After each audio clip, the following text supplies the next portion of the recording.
Gli aggettivi e i pronomi determinativi, come si formano i femminili e i plurali dai maschili.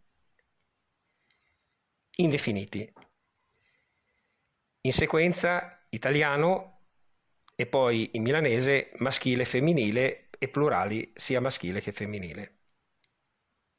Poco, poc, poca, poc. Tanto, tanto, tanta, tanti. Parecchio, parec, parec, parec.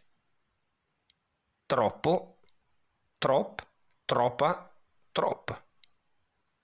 Altrettanto, altertant, altertant, altertant o altertanti. Tutto, tut, tuta, tutti. Nessuno, nissun, nissuna, nissun.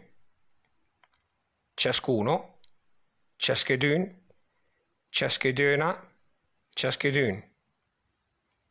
Ogni, ogni, ogni, ogni.